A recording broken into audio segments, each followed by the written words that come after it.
ಒಂದು ವಿಶಾಲವಾದ chemical factory ಇತ್ತು. 4 ಕಡೆ ನಿರ್ಜನ ಪ್ರದೇಶವಿತ್ತು. ಅಚಾನಕ್ ಆಗಿ ಆ ಫ್ಯಾಕ್ಟರಿಯ ಒಳಗಿಂದ ಅವತ್ತು ರಾತ್ರಿ ಒಂದು ವಿಚಿತ್ರವಾದ ಶಬ್ದ ಕೇಳಿಸ್ತಾ ಇತ್ತು. ಮತ್ತೆ ಫ್ಯಾಕ್ಟರಿ ಇದ್ದಕ್ಕಿದ್ದಂತೆ ಬ್ಲಾಸ್ಟ್ ಆಗುತ್ತೆ. ಮತ್ತೆ ಅಚಾನಕ್ ಆಗಿ ಒಂದು ಕಾರು ಫ್ಯಾಕ್ಟರಿಯಿಂದ ಹೊರಗೆ ಬಂದು ವೇಗವಾಗಿ ಹೋಗ್ತಾ ಇತ್ತು. ಆ ಕಾರನ್ನ ಬೇರೆ ಯಾರೂ ಅಲ್ಲ, 20 ವರ್ಷದ ಸುಂದರ ಯುವತಿ ಅರ್ಚನಾ ಓಡಿಸ್ತಾ ಇದ್ಲು. ಅವಳ ಮುಖ ಭಯದಿಂದ ತುಂಬಿಕೊಂಡಿತ್ತು. ಮತ್ತೆ ಅವಳ ಕಣ್ಣಲ್ಲಿ ಮುಂದೆ ಯಾವುದೋ ಒಂದು ಅಪಾಯ ಕಾದಿದೆ ಅನ್ನೋ ಸೂಚನೆ ಕಾಣಿಸ್ತಾ ಇತ್ತು. ಅವಳು ಕಾರನ್ನ ಹುಚ್ಚಿ ರೀತಿ ಓಡಿಸ್ತಾ ಇದ್ಲು. ಹೇಗಂದ್ರೆ ಅವಳಿಗೆ ಸಾವು ಹಿಂಬಾಲಿಸ್ತಾ ಇರೋ ಹಾಗೆ. ಅರ್ಚನಾ ನಡುಕ್ತಾ ಒಂದ್ ನಂಬರ್ಗೆ ಡಯಲ್ ಮಾಡ್ತಾಳೆ. ಆ ಕಡೆಯಿಂದ ಅವಳ ಅಣ್ಣ ಫೋನನ್ನ ರಿಸೀವ್ ಮಾಡ್ತಾನೆ. ಅವನ ಹೆಸರು ಅತುಲ್. ಅರ್ಚನಾ, ಏನಾಯ್ತು? ಇಷ್ಟು ರಾತ್ರಿ ಯಾಕೆ ಫೋನ್ ಮಾಡಿದ್ಯಾ? ಏನಾದ್ರೂ ತೊಂದ್ರೆನಾ? ಅಣ್ಣ ಅಣ್ಣ ನನ್ ಮಾತನ್ನ ಗಮನ ಇಟ್ಟು ಕೇಳಿಸ್ಕೊ. ನಾನ್ ನಿನ್ಗೆ ತುಂಬಾ ಇಂಪಾರ್ಟೆಂಟ್ ಆಗಿರೋ ಒಂದ್ ವಿಷಯನ ಹೇಳ್ಬೇಕು. ಅರ್ಚನಾ ಏನೋ ಹೇಳ್ಬೇಕು ಅನ್ಕೊಂಡಿರ್ತಾಳೆ. ಅಷ್ಟರಲ್ಲಿ ಫೋನ್ ಕಟ್ ಆಗತ್ತೆ. Hello hello. ಅದೇ ಸಮಯಕ್ಕೆ ಅಚಾನಕ್ ಆಗಿ ಅವಳ ಕಾರಿನ ಮುಂದೆ ವಿಚಿತ್ರವಾದ ಭಯಾನಕ ನೆರಳು ಕಾಣಿಸ್ಕೊಳ್ಳುತ್ತೆ. ಭಯದಿಂದ ಅವಳು ಬ್ರೇಕ್ ನ ಜೋರಾಗಿ ಅದುಮ್ತಾಳೆ. ಮರುಕ್ಷಣವೇ ಕಾರು ಆ ವ್ಯಕ್ತಿಯನ್ನ ಗುದ್ಬಿಡುತ್ತೆ. ಹಾಗೆ ಜೋರಾಗಿ ಭಯಾನಕವಾಗಿ ಆ ಕಾರು ಬ್ಲಾಸ್ಟ್ ಆಗ್ಬಿಡುತ್ತೆ. ಇಡೀ ಕಾರ್ ಬೆಂಕಿ ಮತ್ತು ಹೊಗೆಯಿಂದ ತುಂಬಿಕೊಂಡ್ಬಿಡುತ್ತೆ. ಈ ಭಯಾನಕ ಘಟನೆ ಆಗಿ 5 ವರ್ಷಗಳ ನಂತರ ರವಿಪುರಂ, ಇದು ಭಾರತದ ಅತಿ ದೊಡ್ಡ ಇಂಡಸ್ಟ್ರಿಯಲ್ ಪ್ರದೇಶ ಆಗಿರುತ್ತೆ. ಈಗ ಅದು ನಿಶಬ್ದ ಮತ್ತು ಸ್ಮಶಾನದ ಪ್ರದೇಶ ಆಗಿರುತ್ತೆ. ಸಮುದ್ರದ ತೀರದಲ್ಲಿರುವ ಈ ಹಳ್ಳಿ ಕೆಮಿಕಲ್ ಫ್ಯಾಕ್ಟರಿಗೆ ತುಂಬಾ ಫೇಮಸ್ ಆಗಿರುತ್ತೆ. ಅಲ್ಲಿ 100 ಜನ ಕೆಲಸ ಮಾಡ್ತಾ ಇರ್ತಾರೆ. ಜನರು ಇದನ್ನ ತುಂಬಾನೇ ಹೊಗಳ್ತಾ ಇದ್ರು. ಮಕ್ಕಳು ಸ್ಕೂಲ್ಗೆ ಹೋಗ್ತಾ ಇದ್ರು, ಸಂಜೆ ಅಂಗಡಿ ತೆಗಿತಾ ಇದ್ರು. ಹಾಗೆ ಈ ಫ್ಯಾಕ್ಟರಿಯ ಬೆಲ್ ಇಡೀ ಊರಿನ ಜನರ ಹೃದಯ ಬಡಿತಾ ಆಗಿತ್ತು. ಸುಮಾರು 5 ವರ್ಷದ ಹಿಂದೆ ಒಂದು ರಾತ್ರಿ ರವಿಪುರಂ ಇದ್ದಕ್ಕಿದ್ದಂಗೆ ನಾಶ ಆಗೋಯ್ತು. ಅವತ್ತು ರಾತ್ರಿ ಆ ಫ್ಯಾಕ್ಟರಿಯಲ್ಲಿ ಇದ್ದಕ್ಕಿದ್ದಂಗೆ ಒಂದು ಸ್ಫೋಟ ಆಗುತ್ತೆ. ಸರ್ಕಾರದಿಂದ ಟಾಕ್ಸಿಕ್ ಗ್ಯಾಸ್ ಲೀಕ್ ಅಂತ ಒಂದು ರಿಪೋರ್ಟ್ ಬರುತ್ತೆ. ಎಷ್ಟೋ ಕಾರ್ಮಿಕರು ಅಲ್ಲೇ ಸತ್ತೋಗ್ಬಿಡ್ತಾರೆ. ಕೆಲವರು ಸತ್ತೋಗಿದ್ರು, ಮತ್ತೆ ಕೆಲವರು ಕಾಣೆಯಾಗಿದ್ರು. ಅದಾದ್ಮೇಲೆ ಪೂರ್ತಿ ಇಲಾಖೆಯಲ್ಲಿ ಮನುಷ್ಯ ಕಾಣಿಸ್ತಾ ಇಲ್ಲ ಅನ್ನೋ ಸುದ್ದಿ ಹರಡುತ್ತೆ. ಸರ್ಕಾರದವರು ಆ ಇಲಾಖೆಯನ್ನ ರಿಸ್ಟ್ರಿಕ್ಟೆಡ್ ಏರಿಯಾ ಅಂತ ಸುದ್ದಿ ಮಾಡಿದ್ರು. ಆ ಹಳ್ಳಿ ಒಳಗೆ ಯಾರು ಹೋಗ್ತಾನೂ ಇರ್ಲಿಲ್ಲ, ಯಾರು ಪ್ರಶ್ನೆನೂ ಮಾಡ್ತಾ ಇರ್ಲಿಲ್ಲ. ರವಿಪುರಂ ಈಗ ಒಂದು ಸ್ಮಶಾನದ ರೀತಿ ಬದಲಾಗಿತ್ತು. ದಿಲ್ಲಿಯ ಫ್ರೆಂಡ್ಸ್ ಕಾಲೋನಿಯಲ್ಲಿ ಅತುಲ್ ಸುಸ್ತಾಗಿ ಸಂಜೆ ಆಫೀಸಿಂದ ಮನೆಗೆ ಬರ್ತಾನೆ. ಅವನು ಮೊದಲು ಡೋರ್ ತೆಗಿತಾ ಇದ್ದಾಗೆ ಎದುರುಗೆ ತಂಗಿಯ ಫೋಟೋ ಕಾಣಿಸ್ತಾ ಇರುತ್ತೆ. ಅತುಲ್ ನಿಧಾನವಾಗಿ ಆ ಫೋಟೋದ ಬಳಿ ಹೋಗ್ತಾನೆ. ಪ್ರಪಂಚ ನಿನ್ನ ವಿರುದ್ಧ ಏನಾದ್ರೂ ಅನ್ಲಿ ಅರ್ಚನಾ, ಆದ್ರೆ ನನ್ ಮನ್ಸ್ ಮಾತ್ರ ಅದನ್ನ ಒಪ್ಕೊಳ್ಳೋದಕ್ಕೆ ಆಗ್ತಾನೆ ಇಲ್ಲ. ನೀನ್ ನನ್ ಬಿಟ್ಟು ದೂರ ಇದೆಯಾ ಅಂತ ನನಗ್ ನಂಬಿಕೆ ಇದೆ. ನೀನ್ ಒಂದಲ್ಲ ಒಂದಿನ ನನ್ನನ್ನ ಭೇಟಿ ಆಗ್ತೀಯಾ ಅಂತ. ಇದನ್ ಹೇಳ್ತಾ ಅವನ್ ಕಣ್ಣಲ್ಲಿ ನೀರ್ ತುಂಬಿಕೊಳ್ಳುತ್ತೆ. ಅತುಲ್ ಸೈಲೆಂಟ್ ಆಗಿ ಕಿಚನ್ಗೆ ಹೋಗ್ತಾನೆ. ಮತ್ತೆ ಅವನೇ ಅಡಿಗೆ ಮಾಡಿ ಊಟ ಮಾಡ್ತಾನೆ. ಸ್ವಲ್ಪ ಹೊತ್ತಾದ್ಮೇಲೆ ಅವನು ಬೆಡ್ರೂಮ್ಗೆ ಹೋಗ್ತಾನೆ. ಮತ್ತೆ ನಿದ್ರೆ ಮಾಡೋದಿಕ್ಕೆ ಪ್ರಯತ್ನ ಪಡ್ತಾ ಇರ್ತಾನೆ. ಹಾಗೆ ನಿಧಾನವಾಗಿ ನಿದ್ರೆಗೆ ಜಾರ್ತಾನೆ. ಅತುಲ್ ನಿದ್ರೆಗೆ ಜಾರಿ ಸ್ವಲ್ಪ ಸಮಯ ಆಗಿತ್ತು. ಅವನು ತನ್ನ ಕನ್ಸಲ್ಲಿ ಫ್ಯಾಕ್ಟರಿಯ ಎದುರಿಗೆ ನಿಂತಿದ್ದ. 4 ಕಡೆ ಕತ್ತಲೆ ಆವರಿಸಿತ್ತು. ಮತ್ತೆ ಗಾಳಿಯಲ್ಲಿ ಬರೀ ಧೂಳೆ ಎದ್ದು ಕಾಣಿಸ್ತಾ ಇತ್ತು. ಗೋಡೆಯಿಂದ ಬೀಳ್ತಾ ಇದ್ದಂತಹ ಕೆಮಿಕಲ್ ಅವನಿಗೆ ಕಾಣಿಸ್ತಾ ಇತ್ತು. ಇದೇನಿದು? ನಾನು ನಿದ್ದೆ ಮಾಡ್ತಾ ಇದ್ದೆ. ನಾನಿಲ್ಲಿಗೆ ಹೇಗ್ ಬಂದೆ? ಆಗ ಅವನ ಕಿವಿಗೆ ಒಂದು ಶಬ್ದ ಕೇಳಿ ಬರುತ್ತೆ. ಅಣ್ಣ, ನಾನ್ ನಿನ್ನ ಹಿಂದ್ಗಡೆನೆ ಇದ್ದೀನಿ. ಅತುಲ್ ಹಿಂದೆ ತಿರುಗಿ ನೋಡಿದ ತಕ್ಷಣ ಅವನು ತನ್ನ ತಂಗಿನ ಅಲ್ಲಿ ನೋಡ್ತಾನೆ. ಆದ್ರೆ ಇವಳು ಆ ಅರ್ಚನಾ ಆಗಿರಲ್ಲ. ಅವಳ ಮುಖ ವಿಕಾರವಾಗಿರುತ್ತೆ. ಮತ್ತೆ ಅವಳ ಕಣ್ಣು ಕೆಂಪಾಗಿರುತ್ತೆ. ಅವಳ ತ್ವಚೆ ಸುಟ್ಟೋಗಿರುತ್ತೆ. ನಿನಗೆ ಏನಾಗಿದೆ? ಅಣ್ಣ, ನಾನಿಲ್ಲಿ ಸಿಕ್ಕಾಕೊಂಡಿದ್ದೀನಿ. ನನ್ನನ್ನ ಇಲ್ಲಿಂದ ಬಿಡಿಸು. ಅವನ್ ನನ್ನನ್ನ ಬಿಡ್ತಾ ಇಲ್ಲ. ನಮ್ಗೆ ಮುಕ್ತಿ ಕೊಡು, ನಮ್ಗೆ ಮುಕ್ತಿ ಕೊಡು. ಅಚಾನಕ್ ಆಗಿ ಅತುಲ್ ಕಣ್ಬಿಡ್ತಾನೆ. ಮತ್ತೆ ನಿದ್ರೆಯಿಂದ ಎದ್ದೇಳ್ತಾನೆ. ಅತುಲ್ ಎದ್ದು ಕೂತ್ಕೊಂಡು ಜೋರಾಗಿ ಉಸಿರಾಡ್ತಾನೆ. ಮತ್ತೆ ಅವನು ಗಾಬರಿಯಾಗಿರ್ತಾನೆ. ಮತ್ತೆ ಅದೇ ಕೆಟ್ಟ ಕನಸು. ಕಳೆದ 5 ವರ್ಷದಿಂದ ಈ ಕನಸು ಯಾಕೆ ನನಗೆ ಬರ್ತಾ ಇದೆ ಗೊತ್ತಾಗ್ತಿಲ್ವಲ್ಲ. ಖಂಡಿತ ಈ ಕನಸ್ಗೂ ನನ್ ತಂಗಿಗೂ ಏನೋ ಸಂಬಂಧ ಇದೆ ಅನ್ಸುತ್ತೆ. ಸ್ವಲ್ಪ ಹೊತ್ತಾದ್ಮೇಲೆ ಅವನು ಪುನಃ ನಿದ್ರಿಸೋಕೆ ಪ್ರಯತ್ನ ಪಡ್ತಾನೆ. ಆದ್ರೆ ನಿದ್ರೆನೇ ಬರೋದಿಲ್ಲ. ಮರುದಿನ ಅವನು ಆಫೀಸಿಗೆ ಹೋಗೋದಕ್ಕಿಂತ ಮುಂಚೆ ತನ್ನ ಕಂಪ್ಯೂಟರ್ ಅನ್ನ ಓಪನ್ ಮಾಡ್ತಾನೆ. ಅವನು 5 ವರ್ಷದ ಹಳೆಯ ಮೇಲನ್ನ ನೋಡ್ತಾನೆ. ಅದನ್ನ ಅವನು ದಿನಾಲೂ ಓದ್ತಾ ಇದ್ದ. ಅದರಲ್ಲಿ ಹೀಗೆ ಬರ್ತಿತ್ತು, ಅರ್ಚನಾಳ ಮೃತ್ಯು ಒಂದು ದುರ್ಘಟನೆಯಿಂದ ಆಗಿತ್ತು. ಹಾಗಾಗಿರೋದ್ರಿಂದ ಅವಳ ಶವ ಸಿಕ್ಕಿರ್ಲಿಲ್ಲ. ಅತುಲ್ ಸ್ವಲ್ಪ ಹೊತ್ತು ಸ್ಕ್ರೀನ್ ಅನ್ನೇ ನೋಡ್ತಾ ಇದ್ದ. ಆಮೇಲೆ ಕಂಪ್ಯೂಟರ್ ಅನ್ನ ಆಫ್ ಮಾಡ್ದ. ಆಗ ಇದ್ದಕ್ಕಿದ್ದಾಗೆ ಡೋರ್ ಬೆಲ್ ಆಯ್ತು. ಅತುಲ್ ಎದ್ದು ಡೋರ್ ತೆಗಿಯೋದಿಕ್ ಹೋಗ್ತಾನೆ. ಹೊರಗಡೆ ಅವನ ಗರ್ಲ್ ಫ್ರೆಂಡ್ ತಾನ್ಯಾ ಮತ್ತೆ ಅವನ ಗೆಳೆಯ ಗೌರವ್ ನಿಂತಿರ್ತಾನೆ. ಅತುಲ್ ನಗ್ತಾ ಅವರಿಬ್ರನ್ನ ಒಳಗಡೆ ಕರ್ಕೊಂಡ್ ಬರ್ತಾನೆ. ಮತ್ತೆ ಹಾಲಲ್ಲಿ ಅವರನ್ನ ಕೂರಿಸ್ತಾನೆ. ಏನಾಯ್ತು? ನಿನ್ನ ನೋಡಿದ್ರೆ ರಾತ್ರಿ ಇಡೀ ನಿದ್ದೆ ಮಾಡ್ದವಂತರ ಕಾಣಿಸ್ತಿಲ್ಲ. ರಾತ್ರಿ ಎಲ್ಲ ಸರಿಯಾಗಿ ನನಗೆ ನಿದ್ದೆನೇ ಬರ್ಲಿಲ್ಲ. ತಾನ್ಯಾ ಗಾಬರಿ ಆಗ್ತಾಳೆ.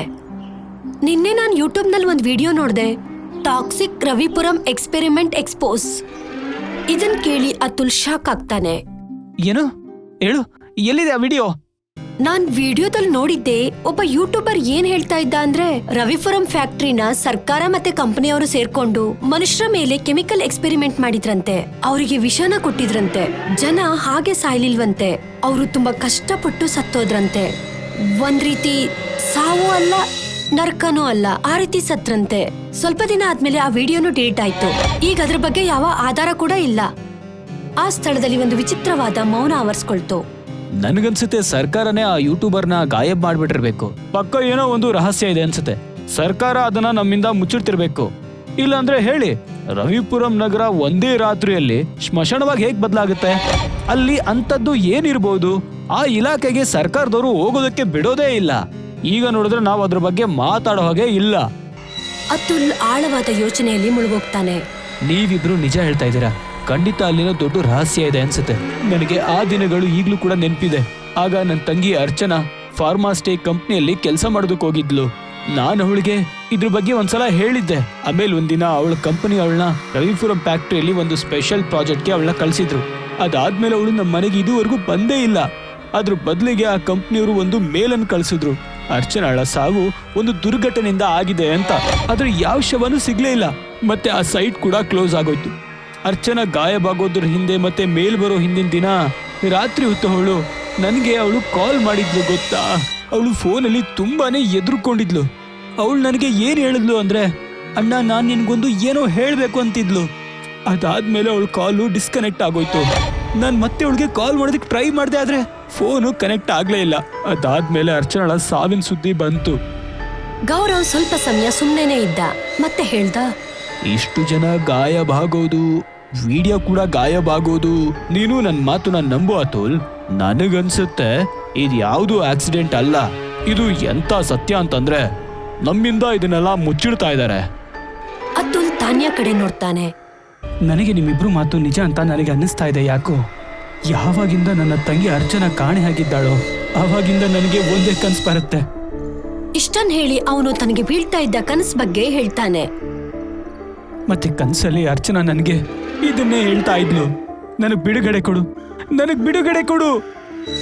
ಒಂದು ಸ್ವಲ್ಪ ಹೊತ್ತು ಆ ರೂಮ್ ನಲ್ಲಿ ನಿಶಬ್ದ ಆವರಿಸಿತ್ತು. ತಾನ್ಯಾ ಆಳವಾದ ಯೋಚನೆಯಲ್ಲಿ ಮುಳುಗಿದ್ಲು. ನನ್ಗನ್ಸುತ್ತೆ ನಾವು 3 ಜನ ಅಲ್ಲಿಗೆ ಹೋಗ್ಬೇಕಾಗಿದೆ ಅಂತ. ಗೌರವ್ಗೆ ಆಶ್ಚರ್ಯ ಆಯ್ತು. ಆದ್ರೆ ಅಲ್ಲಿ ಹೋಗೋದಕ್ಕೆ ನಮ್ಗೆ ನಿಷೇಧ ಮಾಡಿದಾರಲ್ಲ. ನನಗ್ ಗೊತ್ತು, ಆದ್ರೆ ನಾವು ಯಾರಿಗೂ ಕಾಣದೇ ಇರೋ ಹಾಗೆ ಅಲ್ಲಿಗೆ ಹೋಗೋಣ. ನಾವು ಪ್ರಯತ್ನ ಪಟ್ರೆ ಖಂಡಿತ ಗೆಲ್ತೀವಿ. ನೀನ್ ಸರಿಯಾಗಿ ಹೇಳ್ತಾ ಇದ್ಯಾ. ಆ ಇಲಾಖೆನ ಸರ್ಕಾರದವರು ಬಂದಿ ಮಾಡಿದ್ದಾರೆ. ಆದ್ರೆ ಅಲ್ಲಿಗೆ ಹೋಗೋದಕ್ಕೆ ತುಂಬಾನೇ ದಾರಿಗಳಿದೆ. ಅತುಲ್ ಫೋನ್ ಅಲ್ಲಿ ಮ್ಯಾಪ್ ತೆಗಿತಾನೆ. ಕಳೆದ 5 ವರ್ಷದಿಂದ ನಾನು ಇದನ್ನೇ ಯೋಚನೆ ಮಾಡ್ತಾ ಇದ್ದೆ. ಆದ್ರೆ ಅಲ್ಲಿಗೆ ಹೋಗೋದಕ್ಕೆ ನನಗೆ ಧೈರ್ಯನೇ ಸಾಲ್ತಾ ಇರ್ಲಿಲ್ಲ. ಈಗ ನೀವು ನನ್ನ ಜೊತೆಗೆ ಇದ್ದೀರಾ ಅಂತ ಅಂದ್ಮೇಲೆ ನನಗೆ 100 ಆನೆ ಬಲ ಬಂದಂಗಾಯ್ತು. ಗೌರವ್ನ ಕಣ್ಣಲ್ಲಿ ಭಯ ಕಾಣಿಸ್ತಾ ಇರುತ್ತೆ. ಅದಂತೂ ಸರಿನೇ. ನಾನು ಇದನ್ನು ಕೂಡ ಕೇಳಿದ್ದೀನಿ. ಈ ಘಟನೆ ಆದ್ಮೇಲೆ ಅಲ್ಲಿ ಎಷ್ಟೋ ಜನ ಕಾಣೆ ಆಗಿದಾರಂತೆ, ಅದು ಕೂಡ ಬೇರೆ ಊರ್ನವರು ಅಂತ ಹೇಳ್ತಾರೆ. ಈ ಘಟನೆಗಳಾದ್ಮೇಲೆ ಆ ರಸ್ತೆನೂ ಕೂಡ ಅವರು ಸೀಸ್ ಮಾಡಿದ್ದಾರೆ. ಮತ್ತೆ ಅದನ್ನ ಇನ್ಫೆಕ್ಟಿವ್ ಟಾಕ್ಸಿಕ್ ಝೋನ್ ಅಂತ ಕೂಡ ಕರೀತಾರೆ. ಖಂಡಿತ ಅಲ್ಲಿ ಏನೋ ದೊಡ್ಡ ರಹಸ್ಯನೇ ಇದೆ ಅನ್ಸುತ್ತೆ. ನಾವು ಅಲ್ಲಿಗೆ ಹೋಗ್ಲೇಬೇಕು. ನಮ್ಗೀಗ ಟೈಮ್ ಬಂದಾಗಿದೆ. ನಾನು ತಿಳ್ಕೋಬೇಕು ಆ ಊರಿಗೆ ಏನಾಗಿದೆ ಮತ್ತೆ ನನ್ನ ತಂಗಿಗೆ ಏನಾಗಿದೆ ಅನ್ನೋದು ನಾನು ತಿಳ್ಕೋಬೇಕು. ಸ್ವಲ್ಪ ಸಮಯ ಆದ್ಮೇಲೆ 3 ಜನರ ಪ್ಲಾನ್ ರೆಡಿ ಆಗುತ್ತೆ. ಮರುದಿನ 3 ಜನ ರೆಡಿಯಾಗಿ ತಮ್ಮ ಕಾರಲ್ಲಿ ಕುತ್ಕೊಂಡು ರವಿಪುರಂ ಕಡೆ ಹೊರಡ್ತಾರೆ. ಆ ವಿಷದ ಹಳ್ಳಿ ಕಡೆ. ಅಲ್ಲಿ ಸತ್ಯವನ್ನ ಹುಡ್ಕೊಂಡು ಹೋದವ್ರು ಯಾರು ಕೂಡ ವಾಪಸ್ ಬಂದಿರೋದಿಲ್ಲ. ಸ್ವಲ್ಪ ದೂರ ಬಂದ್ಮೇಲೆ ಅವರು ಅತುಲ್ ಅಚಾನಕ್ಕಾಗಿ ಕಾಡಿನ ಮಧ್ಯ ಕಾರ್ ನಿಲ್ಲಿಸ್ತಾನೆ.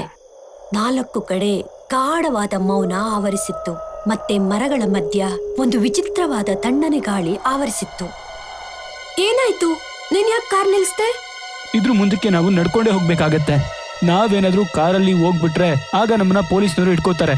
ಅತುಲ್ ಮ್ಯಾಪ್ ಓಪನ್ ಮಾಡ್ದ. ನನಗನ್ಸೋ ಪ್ರಕಾರ ಈ ಕಾಡಲ್ಲಿ ನಾವು ನಡ್ಕೊಂಡು ಹೋದ್ರೆ ಒಂದು 1/4 ಗಂಟೆಲಿ ನಾವು ರವಿಪುರಂನ ತಲುಪ್ತೀವಿ. ಸರಿ, ನಡಿ ಹೋಗೋಣ. 3 ಜನ ನಿಧಾನವಾಗಿ ನಡ್ಕೊಂಡು ಕಾಡಿನೊಳಗೆ ಬರ್ತಾರೆ.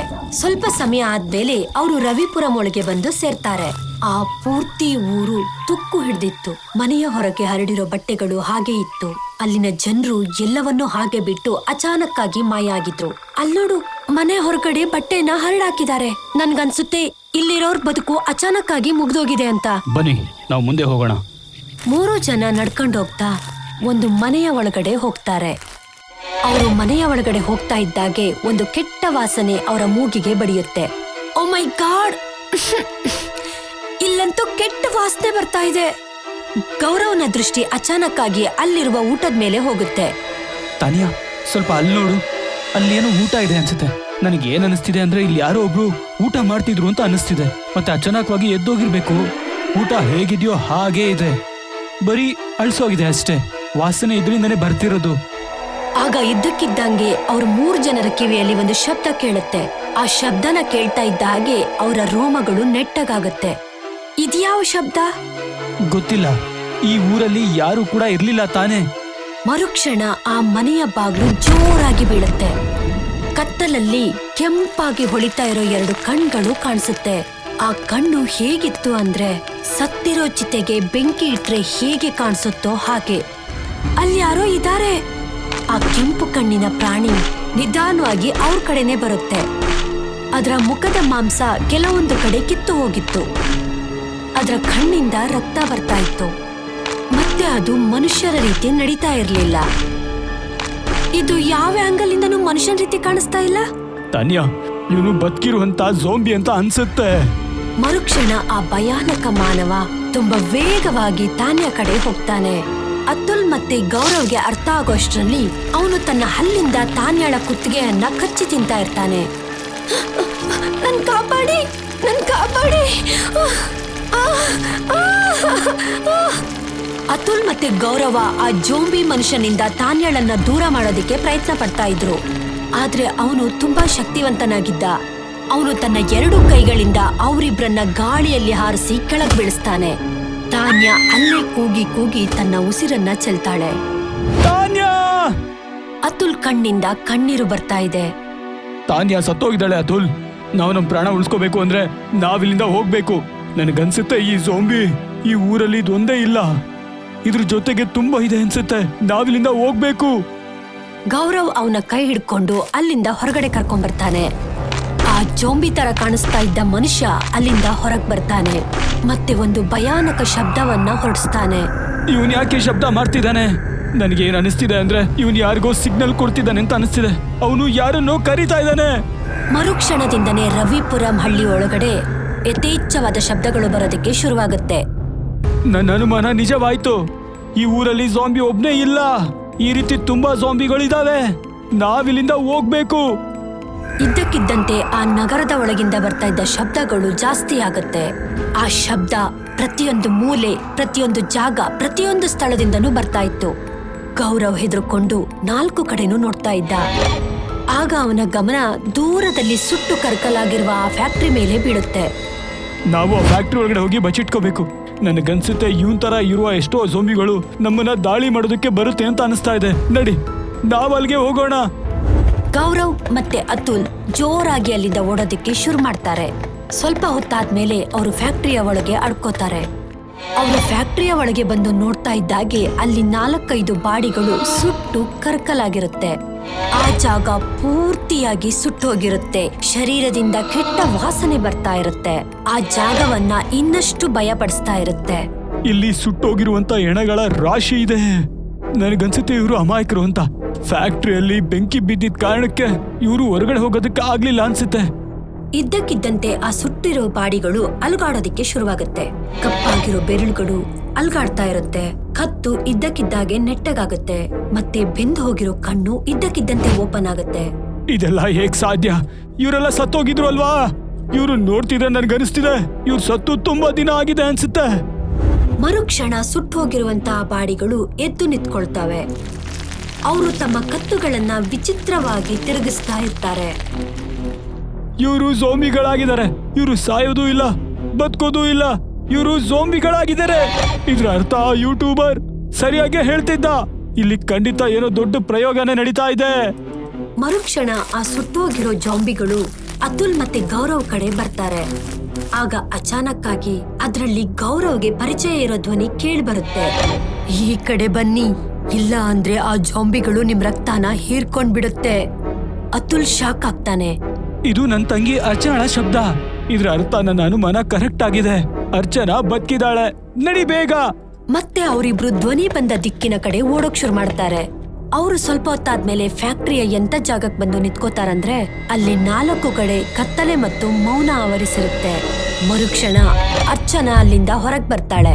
ಅವಳನ್ನ ನೋಡ್ತಾ ಇದ್ದ ಹಾಗೆ ಅತುಲ್ನ ಶರೀರ ನಡ್ಗೋದಿಕ್ ಶುರುವಾಗುತ್ತೆ. ಅವಳ ಮುಖ ಅವನ ಕನಸಿನಲ್ಲಿ ಹೇಗ್ ಬರ್ತಾ ಇತ್ತೋ ಹಾಗೇ ಇತ್ತು. ಅರ್ಚನಾ, ನಿನ್ಗಿದೇನಾಗಿದೆ? ಅರ್ಚನಾ ಕಣ್ಣಲ್ಲಿ ನೀರ್ ಬರೋದಿಕ್ಕೆ ಶುರುವಾಯ್ತು. ನಾನು ಇವಾಗ ಮನುಷ್ಯಳಾಗಿಲ್ಲ. ನನ್ನ ಶರೀರದ ಒಳಗೆ ರಕ್ತ ಇಲ್ಲ, ಬದಲಾಗಿ ಕೆಮಿಕಲ್ ಇದೆ. ನಾನು ಒಂದ್ ರೀತಿ ಟಾಕ್ಸಿಕ್ ಆಗ್ಬಿಟ್ಟಿದೀನಿ. ನಿಮ್ಗೆ ಅವಾಗ ಅಲ್ಲಿ ಸಿಕ್ಕಿದ್ರಲ್ವಾ, ಅವರ ದೇಹದ ಮೇಲೂ ಕೂಡ ಟಾಕ್ಸಿಕ್ ಕೆಮಿಕಲ್ ನ ಪ್ರಯೋಗ ಮಾಡಲಾಗಿದೆ. ಅವ್ರೆಲ್ರೂ ಟಾಕ್ಸಿಕ್ ಆಗಿದ್ದಾರೆ. ಆದ್ರೆ ನೀನ್ ಯಾಕೆ ನಮ್ಮ ಮೇಲೆ ದಾಳಿ ಮಾಡ್ತಿಲ್ಲ? ನಾನ್ ಕೇಳ್ಪಟ್ಟಿದ್ದೀನಿ ಝೋಂಬಿಗಳು ತಮ್ಮವ್ರನ್ನ ಗುರ್ತಿಡಿಯೋದಿಲ್ಲ ಅಂತ. ಅರ್ಚನಳ ಕಣ್ಣಿಂದ ನೀರ್ ಬರ್ತಾನೆ ಇತ್ತು. ನೀವಿದನ್ನ ಅರ್ಥ ಮಾಡ್ಕೊಳ್ಳಿ. ನಾನ್ ನನ್ನ ಇಚ್ಛಾಶಕ್ತಿಯಿಂದ ಖುದ್ದಾಗಿ ಜಾಂಬಿ ಆಗೋದನ್ನ ತಡಿತಾ ಇದ್ದೀನಿ. ನಾನು ತುಂಬಾ ಸಮಯ ಅದನ್ನ ತಡೆಯೋದಿಕ್ಕಾಗೋದಿಲ್ಲ. ನಾನು ಯಾರ ರಕ್ತನೂ ಕೂಡ ಕುಡ್ದಿಲ್ಲ. ನಾನು ಅಣ್ಣ ಬರೋದಿಕ್ಕೋಸ್ಕರ ಇಲ್ಲಿವರೆಗೂ ಹಸ್ಕೊಂಡೇ ಇದ್ದೆ. ಈಗ ನನ್ನ ಇಚ್ಛಾಶಕ್ತಿ ಕಡಿಮೆ ಆಗ್ತಾ ಇದೆ. ಅತುಲ್ ಕಣ್ಣಿಂದ ಕಣ್ಣೀರ್ ಬರೋದಿಕ್ ಶುರುವಾಯ್ತು.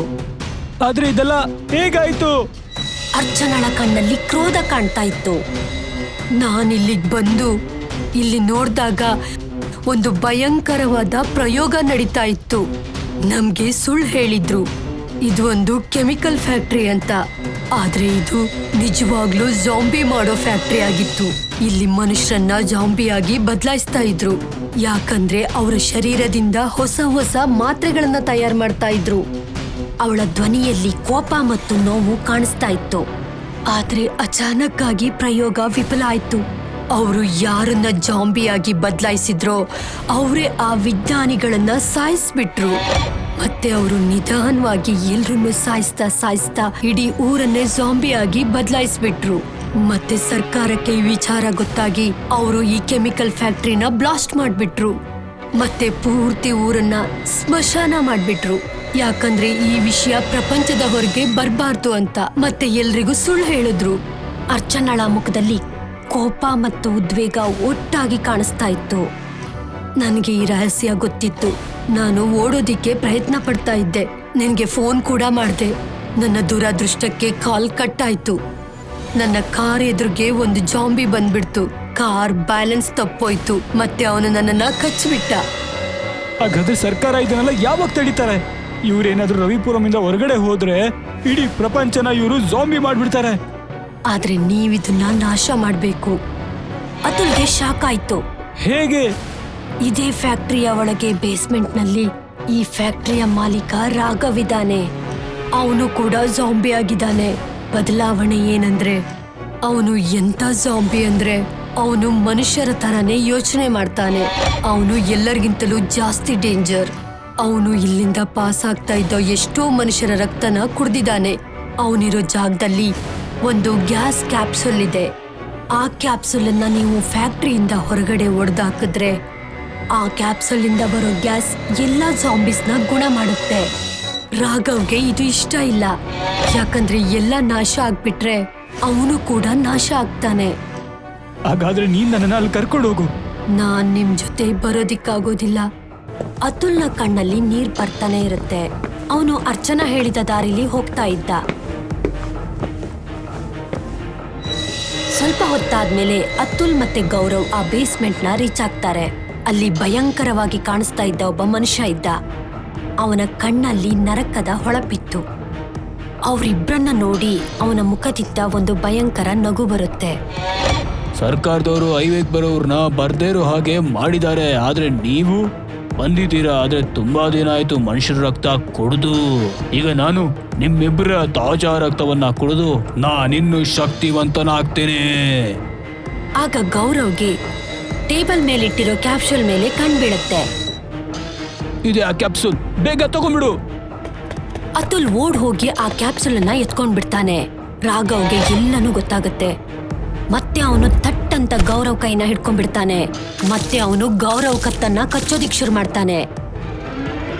ಗೌರವ್ ಕೆಳಗ್ ಬಿದ್ಬಿಡ್ತಾನೆ. ರಾಘವ್ ಅತುಲ್ನ ಸಾಯಿಸೋ ರೀತಿ ನೋಡ್ತಾ ಇರ್ತಾನೆ. ಅತುಲ್ಗೆ ಅರ್ಥ ಆಗುತ್ತೆ, ನಾನೇನಾದ್ರೂ ಇಲ್ಲೇ ಇದ್ರೆ ನಾನು ಝೋಂಬಿ ಆಗ್ಬಿಡ್ತೀನಿ ಅಂತ. ಅತುಲ್ ತುಂಬಾ ವೇಗವಾಗಿ ಓಡ್ಕೊಂಡು ಫ್ಯಾಕ್ಟ್ರಿಯಿಂದ ಹೊರಗಡೆ ಬರ್ತಾನೆ. ಫ್ಯಾಕ್ಟ್ರಿಯಿಂದ ಹೊರಗಡೆ ಇನ್ನೂ ಕೂಡ ಭಯಾನಕ ಶಬ್ದ ಕೇಳಿಸ್ತಾ ಇತ್ತು. ಅಚಾನಕ್ ಆಗಿ ಅತುಲ್ನ ಎದುರಿಗೆ ತಾನ್ಯ ಬಂದು ನಿಂತ್ಕೋತಾಳೆ. ಇನ್ನೊಂದು ಕಡೆ ಗೌರವ್ ಕೂಡ ವಿಚಿತ್ರವಾದ ನಡಿಗೆಯಿಂದ ಬರ್ತಾ ಇರ್ತಾನೆ. ಇಬ್ರು ಕೂಡ ಝೋಂಬಿ ಆಗಿದ್ರು. ಅತುಲ್ ಕಣ್ಣಲ್ಲಿ ನೀರ್ ಬರ್ತಾ ಇತ್ತು. ಮತ್ತೆ ಫ್ಯಾಕ್ಟ್ರಿಯ ಬಳಿ ಅರ್ಚನಾ ಕಾಣಿಸ್ತಾಳೆ. ಅಣ್ಣ, ಇವರಿಬ್ರು ನಿನ್ ಗೆಳೆಯರು. ಈಗ ಅವರು ಝೋಂಬಿ ಆಗಿದ್ದಾರೆ. ನೀನು ಫೀಲ್ ಮಾಡ್ಕೋಬೇಡ, ಇವ್ರುಗಳ ಅಂತ್ಯನ ಮಾಡು. ಅತುಲ್ ತುಂಬಾ ಕೋಪದಿಂದ ಆ ಕ್ಯಾಪ್ಸೂಲ್ ಅನ್ನ ಭೂಮಿ ಮೇಲೆ ಜೋರಾಗಿ ಹೊಡಿತಾನೆ. ಮರುಕ್ಷಣನೇ ಅದು ಜೋರಾಗಿ ಬ್ಲಾಸ್ಟ್ ಆಯ್ತು. ಕಪ್ಪು ವಿಷವಾದ ಹೊಗೆ 4 ಕಡೆನೂ ತುಂಬಿಕೊಳ್ಳುತ್ತೆ. ಸ್ವಲ್ಪ ಸಮಯದಲ್ಲೇ ಎಷ್ಟು ಝೋಂಬಿಗಳಿದ್ವೋ ಎಲ್ಲಾ ಝೋಂಬಿಗಳಿಗೂ ಬೆಂಕಿ ಹತ್ಕೊಳ್ಳುತ್ತೆ. ಮತ್ತೆ ಪೂರ್ತಿ ರವಿಪುರಂ ಬೆಂಕಿಯಿಂದ ಆವರಿಸ್ಕೊಂಡಿರುತ್ತೆ. ಅತುಲ್ ಕಣ್ಣೀರಿನಿಂದ ಮನೆ ಕಡೆ ಹೊರಡ್ತಾನೆ. ಅವನು ಯಾವ ದಾರಿಯಿಂದ ಹೋಗಿದ್ನೋ ಅದೇ ದಾರಿಯಿಂದ ವಾಪಸ್ ಆಗ್ತಾ ಇದ್ದ. ಆದ್ರೆ ಅವನ ಹಿಂದೆ ಸುಟ್ಟು ಹೋಗಿರೋ ರವಿಪುರಂ ಇತ್ತು.